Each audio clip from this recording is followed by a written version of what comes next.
Time to select a Lions squad. Now, I've been doing this for a little while, my Lions tracker through the Six Nations, and since I've been chopping and changing my selections for a British and Irish Lions squad based on form and fitness. A bit of gut feeling thrown in there for good measure as well. But there's nowhere to hide now. I've always had the ability to say, well, we'll see how they get on this week, or maybe that will change. This is my squad.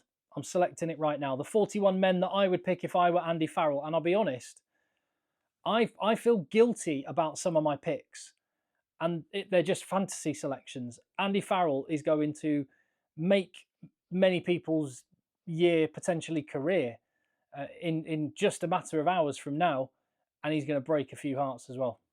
It's going to be some very, very disappointed players. The standard in some positions is just off the scale, making it really, really hard to pick. So as always, get stuck in the comments down below. Give your video a thumbs up. Hit subscribe as well.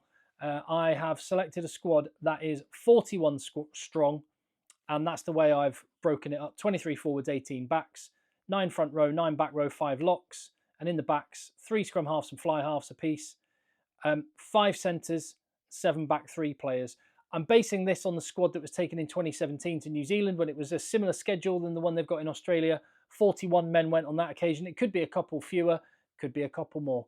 We'll find out on Thursday, I guess, when Andy Farrell names his squad. A couple of things, a couple of bits of housekeeping. Firstly, I am doing a live stream around the British and Irish Lions squad selection, so we can share our immediate visceral reactions to the squad announcements as it happens on Thursday, and that will be at 1:45 p.m. UK and Ireland time. And please get stuck in. It's scheduled in my feed. Click to the notification so you know when I go live, and then get stuck in the comments in that one. That should be loads of fun. I think the announcement gets underway about from 2 o'clock, but there'll be a little bit of guff that happens before we actually get the names. But yeah, it'll be really, really cool to get your immediate thoughts as the squad is being announced. That'd be very cool. So I'm looking forward to that. So hopefully I'll see you on Thursday. And you could be out in Australia watching the British and Irish Lions with Genting, and they've got a trip of a lifetime that you could win. I'll give you some more information on that. But bottom line, click on the link in the description. And I did some work with Genting where Jonathan Davis and Anthony Watson, among others, sat down and just told me loads of stories and experiences from the Lions. That video is in the feed right now as well. But click on the link in the description. But let me get on with it. So, prop. And I was gradually whittling it down over the weeks. And the last time I left it, I said, I can't see anyone else getting in ahead of Pierre Schoeman, Ellis Genge and Andrew Porter at loose head prop. And at tight head prop, I had some slight reservations about Tadhg Furlong's fitness. And Finlay Bealham had been playing really well. So I left him on the maybe pile, but had Will Stewart and Xander Fagerson as the tight head props. Tadhg Furlong, difficult game against Northampton Saints. The scrum wasn't dominant. He hasn't quite shown the form that we've seen in the past, but it's Tadhg Furlong.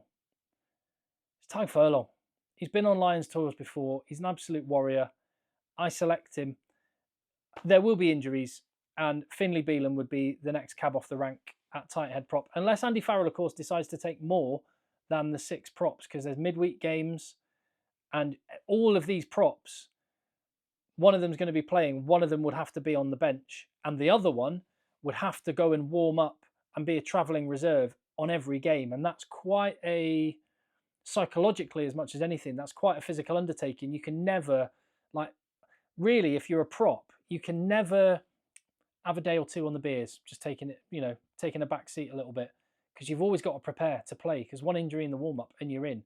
So for that reason, someone like an Asher Opoku Fajor, who can scrummage on both sides, might be an attractive one to take.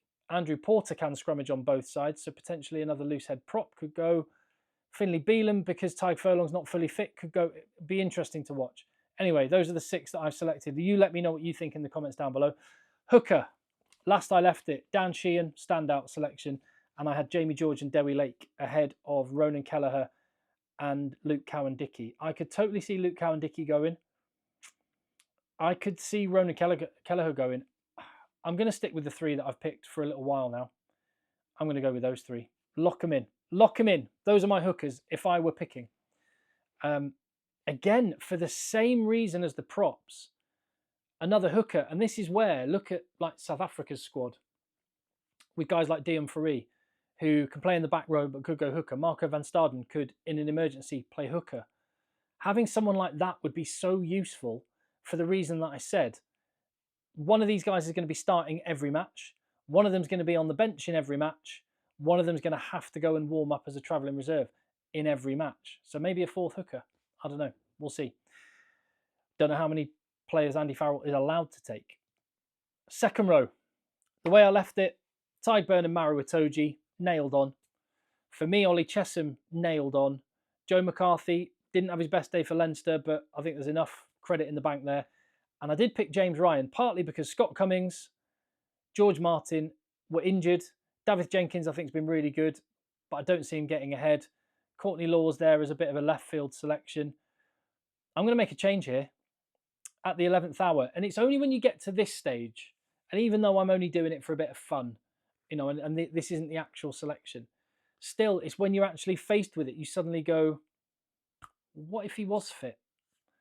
And I know George Martin hasn't played and might not be available before the end of the season, but if he was available, I think I picked George Martin. The guy can absolutely bang. Him and Joe McCarthy, kind of peas in a pod.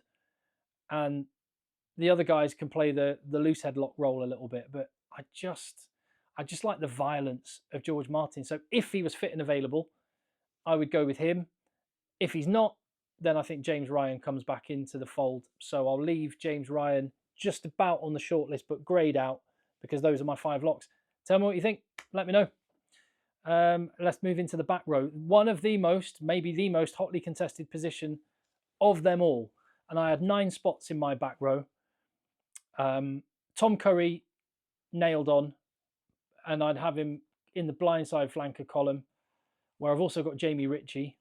And Jack Willis, last time out, I had him kind of there as well, and he can play open side, so can all of them, to be honest. And I think possibly if you had this crop of players to choose from, would you not go with like a double Jackler thing? For a couple of reasons. One, it counteracts the threat that Australia bring. They're really good on the deck. And secondly, it just plays to the strengths of the Lions. I think if you had the squad that the Lions have got, you might play a little bit faster and looser, possibly. Not something Ireland have done too much with the 2 7s, but that's what I would do with these players. Rory Darge and Jack Morgan and Josh van der Fleer, out-and-out 7s. Caelan Doris, Jack Conan, number 8s, with Ben Earl, who is a number 8 who can play elsewhere as well. Now, first thing I'm going to do, I'm going to take out Jack Willis. Not because I don't think he merits his position on the tour. I think he does. I think on pure rugby playing merit alone, Jack Willis is in. However, he plays for Toulouse. And the reality is, Toulouse are going to be in the knockouts they're going to be in the playoffs. They've pretty much assured their place there in the top 2, which means they're going to be involved right up to the week before the top 14 final, even if they don't get there, which means he will miss the first round of the first game for the Lions, and probably the Western Force game as well, which is on the same day as the top 14 final.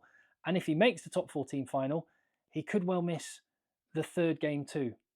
So look, there's lots of players that get called into tour as replacements. I think that might be what I would have in my mind if I were Andy Farrell. If one of these guys goes down injured, Jack Willis on the plane, out you come. But naming him from the start, maybe not. But it's really interesting to see what Andy Farrell does, and there are so many great selections. So Jack Willis is out. Who do you pick instead? Well, first off, let me take out Matt Fagerson, who unfortunately is going to be injured for a while and doesn't look like he's going to get back, which is a real shame for him. And I'm also going to take out Sam Underhill and Tommy Raffel, leaving Ben Curry, Jack Dempsey, Taulupe Faletau, Henry Pollock. Now, if Caelan Doris's injury is significant, and it could be, we don't know at this point, then Taulupe Faletau and Jack Dempsey are well placed. Henry Pollock and Ben Curry. Now, they may go, either of those guys may go ahead of Rory Darge, Josh van der Fleer, Jack Moore, whatever the case may be, Ben Earl. I don't think that's going to be the case. Might be. And I think there's already enough 7s on the board. Tom Curry can play at 7. Jamie Ritchie can play at 7. So do you need Darge, Morgan, Van der Fleer and Pollock and Ben Curry, I'm not so sure you do. I just think there's a bit of an imbalance in this back row. And so I'm not going for the young gun from Northampton Saints, although I think Pollock would be a great replacement if there's an injury during the tour. I'm not going for the young gun from Northampton Saints. I'm going to go for the old warrior who used to be at Northampton Saints, Courtney Laws. I just think, as much as I'm saying, let's play a dual 7 kind of game, could be Jack Morgan and Tom Curry, it could be Josh van der Fleer and Jamie Ritchie, whatever the case may be. I just think there's not enough balance. And yes, Ollie Chesham can play at blindside flank. Yes, Tyg Byrne can play at blindside flank, but can either of them do it as well as we know Courtney Laws can do? Yes, he's been playing in Pro D2 this year. So what? Guy's an absolute warrior. He's a legend, a hero. And I want Big Courts. Big Courts is in my squad. There we go. And I think, if anything, the selection of Big Courts in the back row is because the second rows aren't good enough, not because the back rows aren't good enough. Weirdly, I don't want Tyg Byrne in my back row because I need him in the second row because there's not enough second rows that are of as high a standard as these guys. So look, I look at this and I think Rory Darge might miss out and Ben Curry goes. Jamie Ritchie might miss out and Jack Willis goes. Take your pick. Henry Pollock could go and Josh van der Fleer misses out. Any of those is possible. That's what I'm picking. And that completes my forward pack. There's the back rows. I'm sticking with it. I'm not changing it again. Done. Already regretting it slightly, but there we go. Porter, Genge, Schumann, Sheehan, Genge, George Lake, sorry. Fagerson, Stewart and Furlong, front rowers. Second row, Itoje, McCarthy, Byrne, Chesham, with George Martin selected with the little asterisk that James Ryan is in because Martin possibly won't be injured. And I've just realised you can't actually see. There you go. Caelan Doris, Ben Earl, and Jack Conan are my number 8s in the squad. There we go. Right. Would you like to be in Australia? Would you like to be at the second and third tests? They're happening in Melbourne and in Sydney. Hotels taken care of, flights taken care of. There's even entertainment, pre-Lions entertainment with the travelling Lions supporters taken care of as well. Trip of a lifetime, which could be yours with Genting. And the link in the description down below. They've supported the channel. They're giving me the opportunity to give you the opportunity to get on an incredible trip. All you need to do, click in the link in the description and follow the instructions there. And again, the very best of luck. And I'm working on and finalising plans to hopefully be in Australia myself for some of the trip. So might see you there. You never know. We'll wait and see. Lots of big plans for 2025 on the channel. I'll tell you about those another time because we've got the back line to talk about. Oh, forwards. So I've got 9 Englishmen, possibly 8 because of George Martin, probably not going to be fit. 8 Irishmen, possibly 9 because George Martin not going to be fit. 4 Scots, 2 Welsh. There you go. That's the forward pack. Into the back line, the scrum half the way I left it last time was Jameson Gibson Park, Alex Mitchell, and Ben White. Same reason as Jack Willis. I didn't pick him in my squad. Ben White plays for Toulon. He's definitely going to miss at least 1 game, probably 2, maybe even a 3rd game if Toulon get to a top 14 final. And when you've got Craig Casey playing so well, you've got Thomas Williams, such a good player. I don't think you need to take Ben White, and he might be the next cab off the rank if there's an injury. Thomas Williams is in. That's my call. They're the 3. Any disagreements? Let me know in the comments. Fly half. Right. Another big debating point. This and back row are the tough ones, aren't they? So Finn Russell, he gets a bit of stick. And some of the criticisms that people have thrown Marcus Smith's way, he doesn't win enough. You could level at Finn Russell, who I don't know if he's got a medal or a trophy in his cabinet. Has he? I'm not sure if he does. I just think he's class. He's been brilliant for Bath this season. He's always great for Scotland, and a Scotland team that struggle with a bit of firepower up front, which the Lions should not struggle with.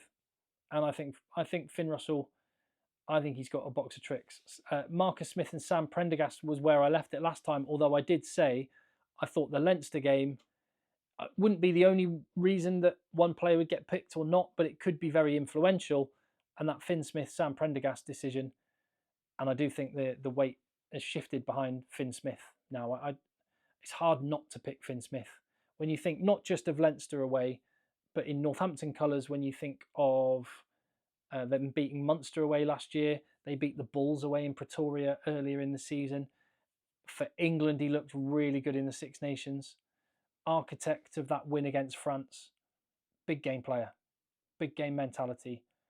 And Sam Prendergast is going to be a class player, but some areas to work on. Jack Crowley comes into the frame a little bit because he's got a bit more of that steel. He could slot in at 12. That could solve a problem. Marcus Smith, because he can be versatile and play at fullback, could be influential. George Ford, I'd love George Ford to go. I really would. I'm going to stick with those three. Those are my three. The Smiths and Russell. You've either got the two Smiths or the two Finns. But between that lot, they're there. Those are my fly halves. Centre. I had 5 selected last time. Ollie Lawrence would have been going, but he's had to go off the board. I brought Manitou Alangi as just onto the board for consideration last week because I watched him play in Bayonne. He's been playing brilliantly in the top 14. Can play 12, can play 13. Very powerful. Robbie Henshaw was not good against Northampton. Gary Ringrose I am going to take. I'm going to take those 4. I'm knocking Robbie Henshaw out. Not because he played poorly for Leinster at the weekend. Not the reason. The reason will become clear in a moment. The reason is I'm going to pick Tom Jordan to go in the squad instead of Robbie Henshaw. Reason being the balance of players when it comes to the back 3. Now, I've already said of the players that are based in France, I would not take Jack Willis, would not take Ben White because they will not be available for the first few weeks of the tour. A significant period of time. They will only have a couple of games before the first test in order to get themselves in and up to speed and in contention. So if you're going to be in the squad and you play in France for one of the top teams, you have got to be a very, very strong contender for a test starting jersey. And Blair Kinghorn is that guy. Now, I know there's a little bit of a question mark over his head at the minute with a potential injury. Hopefully that's okay. But if Kinghorn is fit, he goes. Because even though he might miss the first few weeks of tour, I've got him in my test 23, no question. Potentially even a test starter. So, Duhan van der Merwe and James Lowe, the left wingers. Tommy Freeman and Darcy Graham, the right wingers. With Hugo Keenan and Blair Kinghorn, my fullbacks. And I had Elliot Daly as a utility player that can play 13, which that's useful. Can play on the wing and can play fullback. And playing fullback is going to be important because Blair Kinghorn's not going to be there for at least the first couple of weeks of the tour. However, again, okay, let me go through this in a process. Firstly, George Furbank, unfortunately with his broken arm, hasn't been able to get back and fit. Kyle Steyn, who was looking amazing, has missed too much international rugby. He hasn't been able to prove his credentials. I'm going to take those out, but I'm going to leave Emmanuel Faye-Waboso in the mix. He's injured, probably going to miss the tour, but if there is the smallest sliver of a chance that he might be available come June, I would strongly consider naming Emmanuel Faye-Waboso in the squad because he is that good. And I think he would have been the first name on the team sheet out of all of the wingers if we'd have been picking this 6 months ago. He was electric. So I'm going to keep him in the mix. And in fact, I'm going to say I'm naming him. On the basis that he will be available and fit, not match fit. He's going to have to play himself into match fit form, but on the basis that he might be fit to travel and get fit through the tour, I'm picking him. And that also leaves a bit of an issue because you've only got 2 fullbacks and Blair Kinghorn's not going to be there for the first few weeks. Tommy Freeman can slot in. Marcus Smith can slot in, which going back to my selection at 10, that was part of my thinking. Marcus Smith can fill the void while Blair Kinghorn's away. And who else can do that? Tom Jordan. Not only an extra pair of hands at 10, potentially a good guy on the bench, but someone who can step in at fullback while Blair Kinghorn is away. So basically, Blair Kinghorn, me wanting Blair Kinghorn in, is the reason why Tom Jordan gets above Robbie Henshaw and Marcus Smith gets above George Ford. That's my thinking. Those are my thoughts. So there you go. Scrum half, Jameson Gibson Park, Alex Mitchell, Thomas Williams. Fly half, Finn Russell, Marcus Smith, Finn Smith. Centres, Sione Tuipulotu, Bundyaki, Tom Jordan, and Hugh Jones and Gary Ringrose, with the wingers being James Lowe, Duan van der Merwe, Tommy Freeman, and Emmanuel Faye-Waboso. And if Faye-Waboso is not there, then Daly, or maybe Blair Murray, because he can play fullback as well, that utility swing player, with Darcy Graham as well, Keenan and Kinghorn. There we go. Squad selected, done, lock it in. And in the back line, 7 Scots, 5 Irishmen, 5 Englishmen, and a Welshman, meaning the overall tally is 14 Englishmen, which with George Martin, quite likely to be 13. 13 Irishmen with George Martin, quite likely to be 14. 11 Scots, 3 Welshmen. What do you think? What do you make of that? As for a test 23-man squad, let me get myself out of the way here and enjoy that. Drink that in. That was my test 23-man squad, by the way, before, but that's when I had Ben White still in the squad. Alex Mitchell played so well against Leinster. I think he might have elevated himself to the number 2 behind Jameson Gibson Park, who he outplayed at the weekend. And Ben White is no longer in my squad and Thomas Williams is. Other than that, I think I would keep it the same at this moment in time. The injury to Caelan Doris could be very significant. The potential injury to Blair Kinghorn could be significant. We've got Emmanuel Faye-Waboso, who knows? Sione Tuipulotu hasn't played for a while. That's a bit of a question mark. There are some potential issues, and I guess one of the big things to say when you think about this is, well, that just says everything about the Lions. Some of the stars of the Lions could end up being players that don't even go on the plane to start with, but get the call up over the weeks, such as the cruelty of top-level sport.